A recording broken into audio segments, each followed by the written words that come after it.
Thank you all so much. I'm delighted to be here. We're on the most famous street in Dade County, Flagler, historically and otherwise, but there's also another street that runs perpendicular to it, Short Street, just behind us and to our left. So named Short Street because when the city was laid out in 1896, this was a woodsy area, primarily in piney woods. They cut a little opening in the woods. It only went 2 blocks. Why was that the case? Because the shoreline of Biscayne Bay came in much farther west than it is today. And you didn't want to run that any further because you get into really soft sand and even water eventually. So Short Street is behind us and to the left, and maybe when we're finished today, you can take a little peek over there. I wanted to talk about it a little bit though and just share with you some notes about it.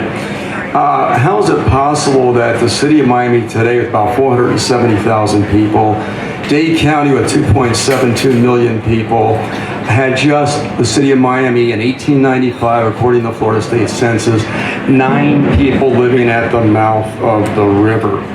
The Brickles on the south bank, Julia Tuttle, her 2 children on the north bank. The next year, Henry Flagler's Railroad entered Miami for the first time and radically transformed this wilderness. And so several things were in order. You had to build a place for people to stay. You had to become incorporated, as it turned out, as a city.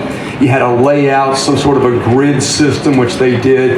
And Short Street, today again, is Northeast 3rd Avenue, AKA Avenue A, which was known initially, informally, was one of those streets.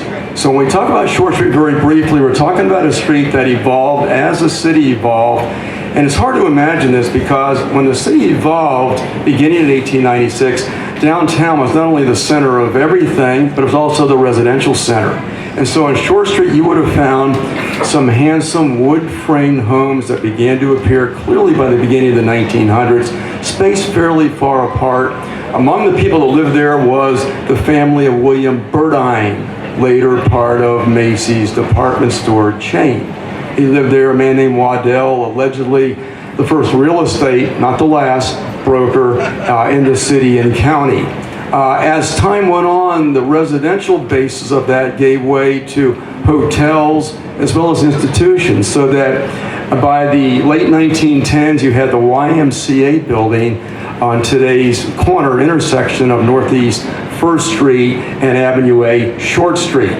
On the other side, you'd have the Elks Club, a beautiful Morris-style building. Later, McAllister Hotel backing up to it. Columbus Hotel backing up to it. Where the dead end was, there had been a wood-frame residential home there. That gave way to the Everglades Hotel, which opened up in 1926. In 1932, a Greyhound bus station opened between 1st and 2nd Street on the west side. So you began to see the development of that little street there in a very important way.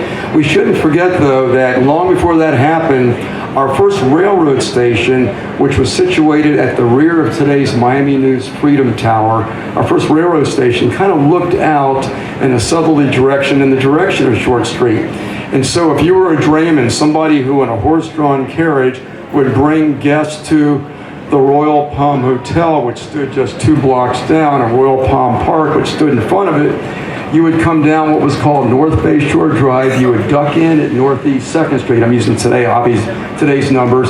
You would come down Short Street, and then you would sort of veer west to Royal Palm Way. This street here, it would take you right to a beautiful park owned by the Royal Palm Flagler interests, and then the entranceway to the hotel was just beyond the park itself.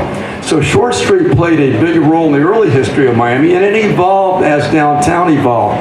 As downtown developed retail-wise and institutionally-wise, fewer and fewer residents were in downtown Miami. So by the 1930s, we mentioned the hotels, we mentioned the institutions. Chamber of Commerce opened up on the east side around 2nd Street or Short Street. As time went on, Maurice Ferre's father, Jose Ferre, would build a building, which was called initially the Ferre Building, on Northeast 2nd and Biscayne Boulevard, would build a building that would eclipse in height for the first time the county courthouse, which when it opened in the fall of 1928 was the tallest building, at least in the southern United States, at 27 stories. The Frey building, and Maurice told me this years ago, his father wanted to make sure he was taller, so he had his engineers and designers make sure of that by adding 12 additional feet to it, so it eclipsed the courthouse in height. So that building opened up also on Short Street, by then, of course, known as Northeast 3rd Avenue. So we've had a lot of history on that street, but I know I have a couple minutes left, and I wanted to talk about not only its evolution over time, but also this part of Flagler Street, because it is so important. I've been conducting tours of downtown Miami for about 35 years, with classes, with the public, et cetera, et cetera, et cetera. And probably the best way to appreciate downtown in terms of focusing on Flagler Street would begin in Bayfront Park. That's all landfill, going back to the first half of the 1920s. And Biscayne Boulevard is part of that landfill project, going back to the beginning in mid-1920s. So the shoreline came in much closer. But if we started a tour at Bayfront Park and Flagler Street and walked down here, you would see on both sides so many iconic buildings over time. We talked about the Elks Club, the McAllister. There was the Calumet building here, which had, listen to this, probably the most famous chili dog place south of Atlanta, and that was Sloppy Joe's. And then next to it, you had the Town Theater. You had the Paramount building, the Paramount Theater in this area. You had the Ponte de Leon Hotel, which Al Capone rented the top floor when he came to Miami in the late 1920s. On the other side, this was actually an open area here until the 1970s. You could play putt-putt, a version of miniature golf here. If you wanted to see somebody with all kinds of tricks, you could go to Jan the Magic Man, which was on this side of what was Royal Palm Way, now Southeast 3rd Avenue. The First Presbyterian Church was here from 1900, built with Flagler money. He was a Presbyterian, but he did donate 9 lots for a Catholic church where Jesu is today. He was covering all bases, I think, with God. It's a Presbyterian, Catholic, what have you. You had the First Presbyterian Church here. Later it was moved, the building was demolished, and this complex, late Art Deco, went up. On the corner on the south side of Flagler, you had the great Walgreens. What a jewel of a streamlined, modern building, which opened up in 1936. Nobody used the term there, a mega store or something like that, but it was a mega store for Walgreens. Moving further down this street, you had about where that tall building that says for lease is, the Florida Theater. If this was 1951, you had 8 weeks to see Singing in the Rain there. That's how long it played at the Florida Theater. Down in the corner used to stand Dr. James Jackson's office, which was built in 1905. And then just north of it was Dr. James Jackson and his wife's home. Both of those were moved out to the bay and were moved on some kind of a raft over to Southeast 12th Terrace, where Data Heritage Trust is today, and just immediately west of there. When you cross the street, you've got our version of Rockefeller Center. Look at that DuPont building there, designed by Marsh and Saxelby. Built between 1937 and 39, the second most famous hotel in Miami after the Royal Palm Hotel was the Halcyon Hall Hotel on the site of today's DuPont building. Look at that jewel there. When I was a boy, I would take a bus. I lived in the Shenandoah neighborhood, AKA Little Havana today. Take a bus down because my uncle was a dentist on the 4th floor of that building, and my aunt was a dental hygienist in the same office. And to go in that building was a knockout. Everything was shiny, as it is today. And then on the south side, as you cross Southeast 2nd Avenue, you've got the Olympia Theater. And I implore the city of Miami and all the other wonderful people who can help, let's keep that thing going because it's really a jewel. It opened up in 1926. It's been saved before, let's save it again if we possibly can.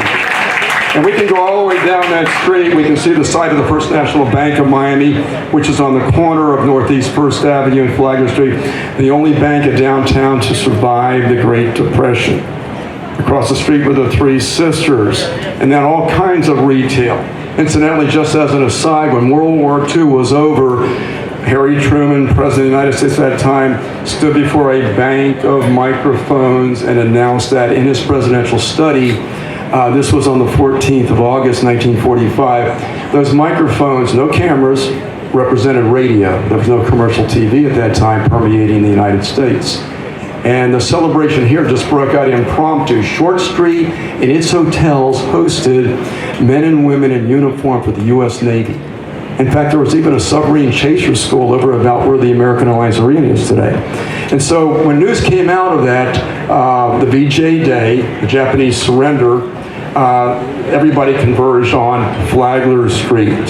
In fact, Ground Zero was the area between the DuPont building and the Olympia Theater, and that's where this wild impromptu celebration took place. It took place all over the United States and in downtowns, because downtown at that point was the center of one community after another. And that's why I'm so hopeful that with these tremendous improvements and all the support we see today and otherwise, that downtown will return to it again. I tell people again and again, I say, wait 5 years, maybe less, maybe a little more, and this place is going to be on fire. It's going to be exploding. And I truly believe that. I think you all have heard enough from me, but I'm just so glad I could share this with you. Again, of all the tours I conduct and have conducted in the last 35 years, my favorite tour by far is downtown, along this street here, known initially as 12th Street, only renamed Flagler Street at the end of 1920. What it holds for people is just unbelievable. Architecture, archaeology, history throughout this area. Thank you.